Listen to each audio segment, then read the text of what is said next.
دعا کی بات سن کر میرے شوہر غصے میں آ گئے اور بولے تم ہوش میں تو ہو دعا، یہ ابا جان کی وصیت ہے، ان کی آخری وصیت ہے، تمہیں اس کو پورا کرنا ہی پڑے گا۔ کوئی بیٹی اپنے باپ کی آخری خواہش سے کیسے منہ پھیر سکتی ہے؟ دعا تمہیں شرم آنی چاہیے یہ بات کرتے ہوئے۔ جب میرے شوہر نے یہ بات دعا سے کہی تو وہ جذباتی ہو گئی۔ اچھا بھائی میں کوشش کرتی ہوں میں ایسا کر لوں، لیکن میں نے تو کبھی نماز جنازہ پڑھاتے ہوئے کسی کو نہیں دیکھا۔ آپ یہ جانتے ہیں کہ میں کبھی گھر سے باہر نہیں نکلی، تو پھر آپ مجھ سے یہ توقع کیسے کر سکتے ہیں؟ پہلے آپ مجھے نماز جنازہ کے سب فرائض سمجھا دیں کہ نماز جنازہ کیسے پڑھائی جاتی ہے، اس کے بعد ہی میں کچھ سوچوں گی۔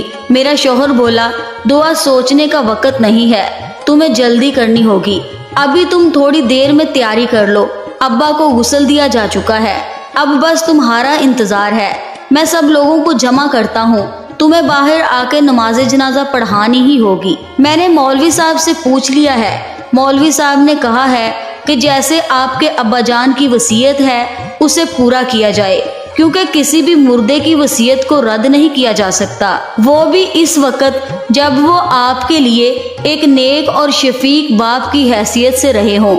میرے شوہر نے اپنی بہن کو سمجھا دیا تھا کہ وہ اس کی کوئی بات نہیں سنیں گے، اس لیے اسے نماز جنازہ پڑھانا ہی ہوگا۔ پھر پتہ نہیں میرے شوہر کو کیا سوجی، مجھ سے کہنے لگے کہ تم باہر جاؤ، مجھے دعا سے اکیلے میں بات کرنی ہے۔ مجھے شک سا ہونے لگا، کیونکہ دعا میری وہ نند تھی جس کے بارے میں نے لوگوں سے بہت بری باتیں سن رکھی تھی۔ میں کمرے سے باہر آ گئی، مگر میرا ذہن صرف اور صرف کمرے کی طرف ہی لگا ہوا تھا۔ میں نے باہر آ کر دیکھا تو کافی ساری عورتیں ہمارے گھر میں تعزیت کے لیے آ چکی تھی۔ میں نے جب دعا کی پھوپھو کو ایسے کمرے میں جھانکتے ہوئے دیکھا تو پوچھا کیا بات ہے؟ میں تو دعا کو ڈھونڈ رہی ہوں، اس کے باپ نے جو وصیت کی ہے کیا وہ اسے پورا کرے گی؟ یہ سن کر مجھے حیرت ہوئی کہ دعا کی پھوپھو کو یہ بات کیسے پتہ چلی کہ اس کے ابا نے کیا وصیت کی ہے۔ میں نے پوچھا شمائلہ آنٹی آپ کو کیسے پتا کہ دعا کے ابو نے یہ وصیت کی ہے؟ آنٹی بولی لو جی میں خاندان کی ہوں، مجھے نہیں پتا ہوگا تو کس کو پتا ہوگا؟ مجھے تو لگتا ہے کہ ظہیر کی عقل پر پردہ پڑ گیا تھا جب اپنی اس بدکار اور بے حیا بیٹی کو جنازہ پڑھانے کے لیے کہہ دیا، اور وہ بھی اس بیٹی کو جو اتنی بدکار اور بد کردار ہو۔ کوئی ایسے کیسے کہہ سکتا ہے؟ میں بولی یہ کیا کہہ رہی ہیں شمائلہ آنٹی، دعا کیسے بدکار ہو گئی؟ اب تو وہ یتیم ہو گئی ہے، کم از کم اس کے بارے میں آپ ایسی باتیں تو نہ کریں، اس بیچاری کو بہت دکھ ہوگا۔ میری بات سن کر شمائلہ آنٹی میرے مزید قریب ہو کر بیٹھ گئیں اور بولی تمہاری جس نند کے بارے میں تمہارے سسر نے اتنی بڑی وصیت کی ہے کیا اس کی حقیقت تم جاننا چاہو گی؟ شمائلہ آنٹی کی بات سن کر میرے بھی کان کھڑے ہو گئے، اگرچہ یہ موقع ایسی باتوں کا تو نہیں تھا، مگر شمائلہ آنٹی نے مجھے خام خواہ تجسس میں ڈال دیا تھا۔ مجھے یوں لگ رہا تھا جیسے ان کے پاس کوئی بہت بڑا راز ہے۔ وہ مجھ سے کہنے لگی تم یہاں سے اٹھ کر چھت پر چلو، تمہیں نہ صرف کچھ دکھاؤں گی بلکہ تمہیں پوری کی پوری کہانی بھی سنا دوں گی، تمہیں بھی اپنی نند کی کرتوتوں کا پتہ چل جائے گا، تو تم یہ کہو گی کہ نماز جنازہ پڑھانا تو دور کی بات، اسے تو کوئی سلام بھی نہ کرے، ابھی تم اس کے ماضی سے واقف نہیں ہو۔ شمائلہ آنٹی نے مجھے پریشان کر دیا تھا، لیکن میں بھی اب ان سے پوری کہانی سنے بغیر بالکل نہیں رہ سکتی تھی۔ پھر وہ بولی میں تمہیں آنکھوں دیکھا حال بتاتی ہوں، یہ آج سے تقریباً 8 سال پہلے کی بات ہے۔ ان دنوں دعا بھی کالج جایا کرتی تھی، وہ اپنی پڑھائی جاری رکھے ہوئے تھی۔ ہم نے تو دعا کا رشتہ بھی مانگ لیا تھا۔ مجھے دعا شروع سے ہی پسند تھی، کم وقت ہے ہی اتنی خوبصورت کہ کوئی بھی اسے دیکھتا تو اس کی صورت پر فدا ہو جاتا۔ ایسے ہی میرا بیٹا بھی دعا کے پیچھے پاگل تھا۔ ایک دن میں نے اس سے کہا کہ میں تمہارے گھر رشتہ لے کر آؤں گی، وہ مان گئی، خوش ہو گئی، میں بھی خوش تھی کہ چلو بچے بھی آپس میں ایک دوسرے کو پسند کرتے ہیں اور میرا بھی ظہیر صاحب کے ساتھ تعلق مضبوط ہو جائے گا۔ میں تو اسی غرض سے ان کے گھر رشتہ لے کر گئی، ان لوگوں نے قبول بھی کر لیا۔ میں نے دعا کو منگنی کی انگوٹھی بھی پہنا دی، بس میں تو اب اسے اپنی امانت سمجھنے لگی تھی۔ پھر ایک رات ان لوگوں کے گھر سے چیخو پکار کی آوازیں آنے لگی، اور چیخو پکار کی آوازیں ایسی تھی کہ سن کر میں بھی ان کے گھر کی طرف بھاگی، مگر گھر کا دروازہ بجانے کے باوجود بھی نہیں کھلا۔ گھر کا دروازہ اندر سے بند کر لیا گیا تھا۔ مجھے بڑا عجیب لگ رہا تھا، دل بھی پریشان تھا کہ کیا ہوا ہے۔ اندر سے چیخو پکار کی آوازیں سن کر میرے بھی رونگٹے کھڑے ہو گئے۔ میرے ساتھ میرا بیٹا بھی تھا۔ ہم نے جب دروازہ بجایا اور کسی نے نہیں کھولا، دروازہ بجا بجا کر ہم لوگ تھک گئے، تو پھر گھوم کر ہم لوگ انہی کے مکان کی پچھلی طرف چلے گئے، کیونکہ مکان کی پچھلی طرف سے کھڑکی سے نظر آتا تھا۔ کھڑکی کے اندر سے ہم گھر کا ماحول دیکھنا چاہتے تھے۔ ظاہر ہے اندر کا ماحول دیکھ کر ہی پتہ چلنا تھا کہ اندر کیا ہو رہا ہے۔ ہمیں تو اسی بات کی پریشانی تھی کہ کہیں کوئی حادثہ تو نہیں ہو گیا، مگر کھڑکی سے جو دیکھنے کو ملا اس منظر نے ہمارے تو جیسے ہوش ہی اڑا دیے تھے۔ میں نے کبھی اس دعا کے بارے میں ایسا سوچا ہی نہیں تھا۔ میں تو کبھی اپنے وہم و گمان میں بھی یہ تصور نہیں کر سکتی تھی کہ دعا ایسی لڑکی نکلے گی۔ میں تمہیں کیا بتاؤں اس کے بعد کیا ہوا۔ میرا بیٹا تو وہ منظر دیکھتے ہی جیسے بے ہوش ہونے کو تھا۔ میرے بیٹے کی آنکھوں کے سامنے اس کی مگیتر کسی اور کی باہوں میں جھول رہی تھی۔ میرا بیٹا تو غصے ہو کر وہاں سے چلا گیا۔ میں نے ان لوگوں کے گھر کا دروازہ کھولنے کا انتظار کیا۔ ان لوگوں نے جب دروازہ کھولا تو رو پیٹ رہے تھے۔ ظہیر کہنے لگا، باجی ہمارے گھر ڈاکو پڑ گئے تھے، انہوں نے سارا مال بھی لوٹ لیا، میری بیٹی اور بہو کے ساتھ بھی بدتمیزی کی۔ ظہیر مجھ سے نظریں چرا رہا تھا، ایسا لگ رہا تھا جیسے اسے اپنی بیٹی پر یقین نہیں تھا۔ میں نے اس سے پوچھا بھی کہ وہ ڈاکو کون تھے، کہاں سے آئے تھے، اور تم پولیس کے پاس کیوں نہیں جا رہے؟ کہنے لگا، باجی مجھے نہیں پتا، وہ تو بس اپنے چہروں پر نقاب چڑھائے ہوئے تھے اور ہمیں لوٹ پوٹ کر چلے گئے، میں کیا کہہ سکتا ہوں۔ ظہیر کی عدم دلچسپی سے معلوم ہو رہا تھا کہ جیسے وہ اپنی بیٹی کی کرتوتوں پر پردہ ڈال رہا تھا، مگر ہم تو ایسا نہیں کر سکتے تھے، کیونکہ میں نے تو اپنے بیٹے کا رشتہ اس سے کیا تھا، اور میں کسی ایسی عورت کو اپنے گھر نہیں لا سکتی تھی جس کا خون ہی گندا ہو، جو ایسی حرکتیں کرتی پھر رہی ہو۔ ہمارے دادا دادی اماں ابو تو ایسے نہیں تھے۔ پتہ نہیں دعا کس پر چلی گئی، شاید اپنی ماں پر چلی گئی ہوگی، وہ بھی اسی طرح محبت کی شادی کر کے ظہیر کے گھر آئی تھی۔ دیکھو اس کا نتیجہ کس کس کو بھگتنا پڑا ہے۔ میں تو اس لیے کہتی ہوں کہ جب بھی بیاہ کرو کسی خاندانی لڑکی سے کرو۔ اب تم جذباتی ہو کر دعا کی شادی اپنے بھائی سے کرنے پر تلی ہوئی ہو، یہ بات بھی مجھے پتہ چلی ہے، مگر ایک بات جان لو، اس واقعہ کے بعد جو کچھ دعا کے ساتھ ہوا تھا وہ پورے محلے نے دیکھا، اور اسی وجہ سے تو دعا کا آج تک کوئی رشتہ نہیں مانگتا۔ اسی وجہ سے تو دعا گھر پر بیٹھی ہوئی ہے۔ اتنی خوبصورتی کے باوجود بھی 30 سال کی عمر ہو گئی ہے، مگر ابھی تک کسی نے اس کا رشتہ نہیں مانگا۔ تمہیں تو وجہ سمجھ ہی نہیں آتی، اور اوپر سے یہ نوٹنکی کہ اس کے باپ نے وصیت کی کہ میری بیٹی میرا جنازہ پڑھائے گی۔ جس باپ نے جیتے جی اپنی بیٹی کو منہ نہیں لگایا، اس کی طرف مڑ کر نہیں دیکھا، وہ تو اپنی بیٹی سے راضی ہی نہیں تھا، مرتے وقت وہ کیسے خواہش کر سکتا ہے کہ اس کی ناپاک پلید اولاد اس کا جنازہ پڑھائے؟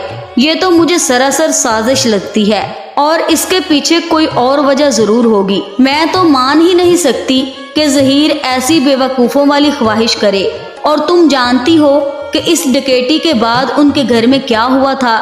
دعا نے تو گھر سے نکلنا ہی چھوڑ دیا تھا، اور وہ چھوڑتی بھی کیوں نہیں، کیونکہ وہ پیٹ سے ہو گئی تھی۔ کسی ناجائز بچے کو پالنا اور دنیا کے سامنے لانا آسان بات تو نہیں ہوتی۔ پہلے تو ظہیر نے اپنی بیٹی کی کرتوتوں پر پردہ ڈالنے کی کوشش کی، مجھ سے بھی کہا کہ آپا تم رشتہ ختم نہ کرو، میری بیٹی میں ایسی کوئی بات نہیں، تو بلا وجہ شک کر رہی ہے۔ میں کیسے شک نہ کرتی، تم یہ بتا دو۔ جیسے جیسے مہینے بڑھ رہے تھے یہ دعا کی ماں پریشان ہو رہی تھی۔ کچھ دنوں کے بعد اس کی ماں نے دعا کو اپنی بڑی بہن کے پاس بھیج دیا۔ ٹھیک 7 مہینے کے بعد وہ واپس آئی تھی تو اس کے خد و خال ہی بدل چکے تھے۔ ایسا لگتا تھا کہ جیسے وہ بہت بڑا گناہ کر کے آئی ہے۔ اب اس دعا میں پہلے والی بات نہیں رہی تھی، بس اس کے بعد اس نے گھر میں رہنا شروع کر دیا۔ کچھ عرصے کے بعد قرآن پاک پڑھنے لگ گئی، اور محلے کے بچوں کو بھی قرآن پاک پڑھانا شروع کر دیا، مگر مجھے سب پتا ہے کہ یہ اس کی نوٹنکیاں تھیں۔ اب یہ باپ والا ناٹک کر کے پتہ نہیں کیا ثابت کرنا چاہتی ہے۔ میں شمائلہ آنٹی کی باتیں سن کر ایک جگہ ساکت ہو کر رہ گئی۔ مجھے دعا کے بارے میں اتنی ساری باتیں تو کبھی بھی معلوم نہیں تھی۔ میں خاموشی سے اٹھ کر نیچے آ گئی۔ دعا کہنے لگی کہ بھابھی میں تیار ہوں، ابا کا جنازہ پڑھانے کی میں نے مکمل تیاری کر لی ہے۔ ویسے بھی مجھے علم تو تھا کہ ابا ایسا کچھ کریں گے، لیکن مجھے یقین نہیں تھا کہ ابا اتنا بڑا قدم اٹھا لیں گے۔ بہرحال ابا کی مرضی، جیسا وہ کہیں میں اسی میں خوش ہوں۔ اور اب دعا مجھے بدلی ہوئی عورت لگ رہی تھی۔ مجھے اس پر ذرا بھی ترس نہیں آ رہا تھا، بلکہ وہ تو بالکل ٹھیک ٹھاک تھی۔ تبھی میرے شوہر نے دعا سے کہا کہ اس کو نقاب اتارنا پڑے گا۔ دعا بولی، کیا مطلب بھائی جان؟ میں اتنے سارے مردوں کے سامنے بنا نقاب کے جاؤں گی؟ ابا کی وصیت پر اگر عمل کرنا ہے تو پھر تمہیں یہ بھی کرنا پڑے گا۔ ابا نے خود مجھ سے کہا تھا کہ دعا کبھی اپنا چہرہ نہیں چھپائے گی، اپنا چہرہ کھلا چھوڑو اور چلو چل کر ابا کا نماز جنازہ پڑھاؤ۔ پھر میرے شوہر نے سختی سے دعا کی طرف دیکھ کر کہا، اب تو مجھے بھی اس پر شک ہو رہا تھا کہ وہ باہر کیوں نہیں جانا چاہتی۔ بہرحال دعا نے بڑی ہمت دکھائی۔ اس نے اپنے بال باندھ لیے، اچھے سے خود کو ڈھانپ لیا، چہرہ کھلا چھوڑا اور میرے شوہر کے ساتھ گھر سے چلی گئی۔ سب عورتیں بھی حیران ہو رہی تھی کہ دعا اپنے باپ کا نماز جنازہ پڑھانے جا رہی ہے، اور اس کے کردار پر بھی سب کو شک تھا۔ بہرحال تقریباً شام کے وقت جب جنازہ دفن ہو گیا تو میرا شوہر دعا کو گھر لے کر آیا۔ میں حیرت سے اسے دیکھنے لگی۔ اس کے چہرے پر بھی عجیب خوشی تھی۔ وہ دعا جو گھر سے نکلتے ہوئے اپنے چہرے پر عجیب سی اداسی لے کر گئی تھی، جس کی آنکھوں سے صرف پریشانی جھلک رہی تھی، اب وہ بہت خوش دکھائی دے رہی تھی۔ اور میں نے دیکھا کہ میرا شوہر بھی مطمئن سا لگ رہا تھا۔ دونوں کی آنکھوں میں عجیب سا اطمینان تھا۔ میں نے اپنے شوہر سے پوچھا کہ کیا دعا نے نماز جنازہ پڑھائی؟ کہنے لگا پڑھانے کی نوبت ہی نہیں آئی۔ کیوں نہیں آئی؟ ایسا کیا ہو گیا؟ وہ بولے، بس میں نے تمہیں کہا تھا نا کہ ابا کی یہ وصیت بلا وجہ نہیں تھی، اس کے پیچھے بہت بڑی حکمت تھی جو ہمیں آج سمجھ آئی۔ میں تو سوچ بھی نہیں سکتا تھا کہ ایک باپ اپنی اولاد کے بارے میں جہاں تک بھی سوچ سکتا ہے۔ اب تم سب لوگ گھر میں تیاری کرو۔ 1 مہینے کے بعد دعا کو رخصت کر کے اس کے گھر بھیج رہا ہوں۔ اس کی شادی ہو رہی ہے، رشتہ مل چکا ہے، بات بھی پکی ہو چکی ہے۔ میں اپنے شوہر کے منہ کی طرف دیکھنے لگی۔ میں تو ہکا بکا رہ گئی۔ یہ آپ کیا کہہ رہے ہیں؟ دعا کی شادی ہو جائے گی؟ آپ نے تو کسی رشتہ دار کو بھی نہیں بلایا اور گھر میں کوئی رشتہ بھی نہیں آیا، پھر یہ بات آپ کیسے کر سکتے ہیں؟ میری بات سن کر میرے شوہر مسکرائے اور بولے، بس ابا نے اس کا کام کر دیا تھا۔ ابا جان نے اپنی بیٹی کے لیے جو سوچا وہ بہترین تھا۔ تمہیں پتا ہے کہ اس کی شادی کس سے ہو رہی ہے اور کیوں ہو رہی ہے؟ بلکہ تمہیں کیوں بتاؤں، تم تو بدنیت عورت ہو، اور میری بہن کے بارے میں تو نے نہ تو کبھی اپنے منہ سے کوئی اچھے الفاظ نکالے اور نہ کبھی اس کے بارے میں اچھی سوچ رکھی۔ اپنی بہن کی شادی کی تیاری میں خود کروں گا۔ شوہر کا یہ رویہ میرا دل دکھا رہا تھا، مگر میں خاموش تھی کیونکہ مجھے کوئی بات سمجھ ہی نہیں آ رہی تھی۔ میں نے سب لوگوں سے پوچھا، کیا دعا نے نماز جنازہ پڑھایا؟ کسی نے مجھے کوئی خاص جواب نہیں دیا۔ شاید کوئی اس بات سے واقف ہی نہیں تھا۔ میرے شوہر نے مجھے کچھ بھی بتانے سے انکار کر دیا، بس مجھ سے یہی کہا کہ دعا کے نکاح کی تیاری کرو، میں اس کی شادی کروں گا۔ اب وہ اس گھر سے چلی جائے گی۔ مگر شمائلہ آنٹی وہ واحد عورت تھی جنہوں نے مجھے سچ اور حقیقت سے دوبارہ آگاہ کیا۔ پتہ نہیں وہ کیسے اس وقت قبرستان میں موجود تھی۔ انہوں نے دعا کو اپنے باپ کے جنازے میں جاتے دیکھا تھا۔ پھر آ کر اس نے عورتوں کے بیچ ہی مجھے بتایا کہ مجھ سے بہت بڑی غلطی ہو گئی۔ اس دن جو بھی باتیں میں نے تم سے کی تھی ان کا دوسرا رخ تو میں نے دیکھا ہی نہیں تھا، اور میں تو بس خود کو ہی صحیح سمجھتی رہی۔ میں یہ بات نہیں جانتی تھی کہ وہ شخص جو اس دن دعا کے ساتھ میں نے دیکھا تھا وہ کوئی اور نہیں بلکہ اس کا شوہر تھا۔ یہ وہی آدمی تھا جس کے ساتھ دعا نکاح کر چکی تھی، مگر اپنے باپ کے روب اور دبدبے کی وجہ سے اس نے کبھی بھی کسی کے سامنے نام نہیں لیا تھا۔ وہ خفیہ طور پر مدثر سے نکاح کر چکی تھی اور باپ کو پتہ تو چل گیا، لیکن اس نے اپنی عزت رکھنے کے لیے کہا، ہم تمہارا نکاح نہیں مانتے، تمہیں شمائلہ کے بیٹے سے ہی شادی کرنا پڑے گی۔ جس کے ساتھ دعا نے خود نکاح کیا تھا وہ بہت امیر ترین شخص تھا، اور جو کچھ اس نے ڈاکوؤں کی آڑ میں دعا کے ساتھ کیا وہ تو اس کا بدلہ تھا، وہ انتقام جو اس نے اس وقت سے سوچ رکھا تھا جب سے دعا نے اپنے ماں باپ کی پسند کے سامنے اپنا سر جھکا دیا تھا۔ مگر وہ بھی خاندانی شخص تھا، اس نے دعا کو چھوڑا نہیں، اس امید پر کہ اس کے ساتھ تعلق قائم کیا تھا کہ وہ اپنی اولاد کی خاطر اس کو قبول کر لے گی۔ اس میں سب سے بڑی غلطی اس کے ماں باپ کی ہے، جنہوں نے اس پر ذہنی دباؤ ڈالا اور اس سے اس کی اولاد بھی چھینی اور اس کو شوہر سے بھی دور کر دیا اور زندگی بھر کے لیے اسے خوشیوں سے محروم کر دیا۔ دعا نے لوگوں کے الزامات سہ لیے مگر لوگوں کے سامنے اپنی زبان نہیں کھولی، نہ ہی کسی کو بتایا کہ جو شخص اس کے گھر آیا تھا وہ اس کا اپنا شوہر تھا۔ اس واقعہ نے ظہیر کو بھی اللہ کے قریب کر دیا۔ پتہ نہیں اس کو یہ بات کیسے معلوم تھی کہ جو کچھ وہ سوچ رہا ہے وہ ممکن ہو پائے گا۔ دعا کا شوہر بھی جنازے میں آیا تھا۔ جب اس نے اپنی بیگم کو سب کے سامنے دیکھا تو اس سے رہا نہیں گیا، بے اختیار وہ اپنی بیگم سے معافی مانگ کر اس کے پاؤں پڑ گیا اور کہنے لگا کہ میں تمہیں اپنانے کو تیار ہوں۔